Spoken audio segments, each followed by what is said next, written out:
Hey guys, welcome to the show. My name is Derek Timmons from Maverick Group and CIR Realty, and I am a top producing realtor in Calgary, Alberta and area.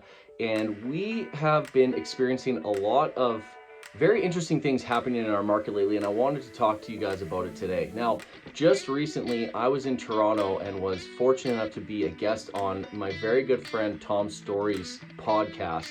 And him and his co-host, Steve Karash, who's from Vancouver, had a lot of questions for me about what's going on in Calgary. Now, the rest of Canada at the back half of 22 from July on really started seeing declining markets. Now, Alberta saw a bit of a decline as well, but we're comparing that to 2021, which was the biggest year in the Canadian Real Estate Association's history ever. So for us to compare what happened in the biggest year ever to this year now is sort of misleading. But Tom and Steve were very curious, what's going on in Calgary? They're looking at the numbers and they're seeing houses are still moving, people are still coming here, and they really wanted to know why and what was going on. And the truth is, we get this question a lot, so I thought I'd make a video about it to talk to you guys about the reasons why Alberta real estate, more specifically Southern Alberta real estate, is doing so well. Now, our numbers have been very consistent for a long time.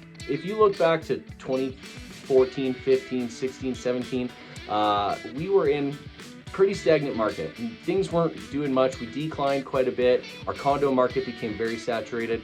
So we had a lot of inventory that was mostly due to the economic conditions in Alberta. Eventually, over time, and especially once COVID hit, the economy started picking up and people started paying attention to Alberta for a number of reasons. It was noticed that Alberta has a significantly lower cost of living than other parts of the country like Toronto and Vancouver. To give you some comparison, when I was in Toronto with Tom, he showed me a few listings that he was working on that were townhouse homes, 3 bedrooms, 2 baths, beautiful homes. Single car garage right in the heart of downtown Toronto. But those properties were selling for anywhere between 1.2 and 1.3 million dollars. Now, to us in Alberta, that's just crazy.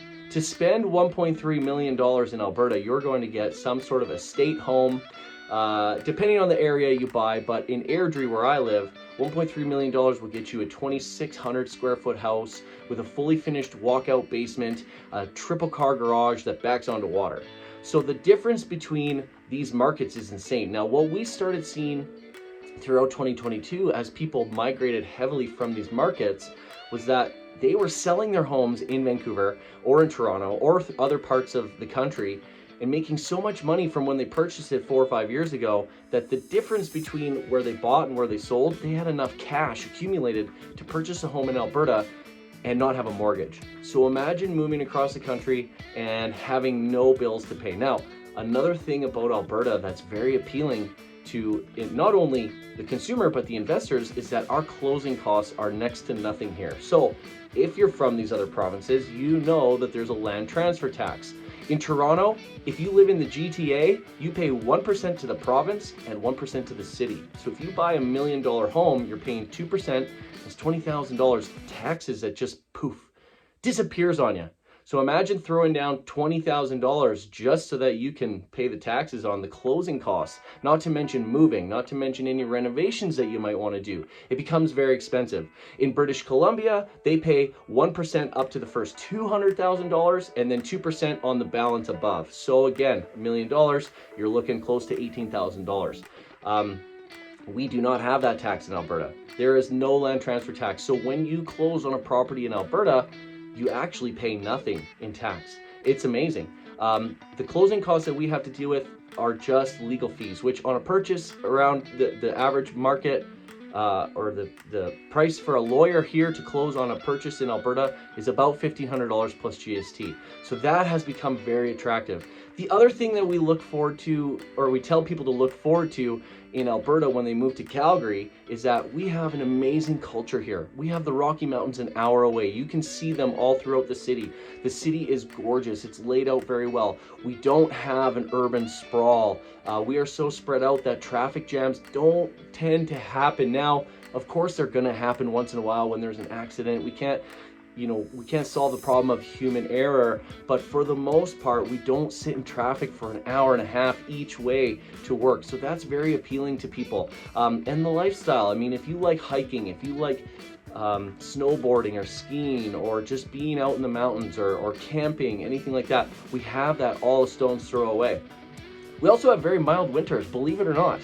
I know you guys from Vancouver would probably disagree because you see that once in a while we get -30. The truth is we do get cold snaps. I'm never gonna lie about that.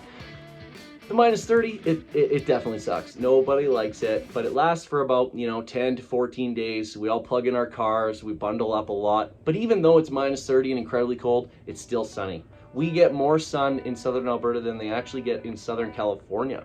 So but the winters are incredibly mild. Other than those cold snaps, we get Chinooks from the mountains where the wind goes up the mountain, drops off the snow, warms it up on the way down, and then it warms up the city. So you can be in the middle of January and all of a sudden it shoots up to +10.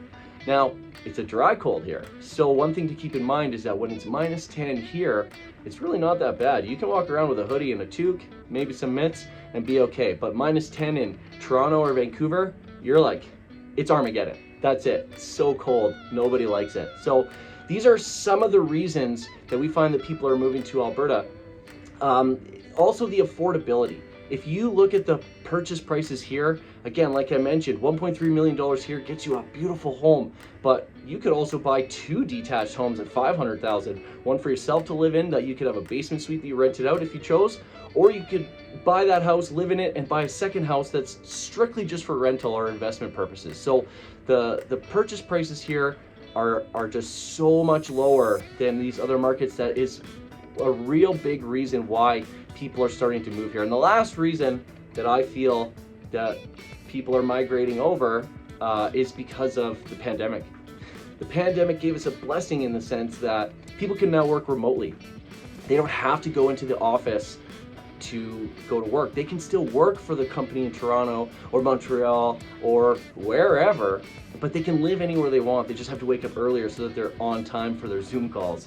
So the remote workforce has caused a lot of people to move to Alberta. Now, will this continue over the next 3, 5, 10 years? It's really hard to predict, but we are seeing signs that the migration isn't going to stop or slow down, and also that the values are going to continue to rise, making it an amazing place to invest. Now, if you ever have any questions, I would love to chat with you about that. If you got any value from this video, please feel free to hit the like button, subscribe to this channel so that you can get more content and help get this content out to other people.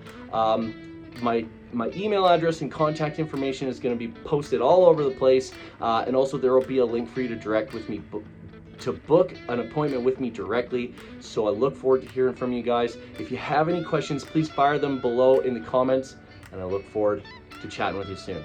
This is Derek Timmons from Maverick Group and CIR Realty with another real estate update.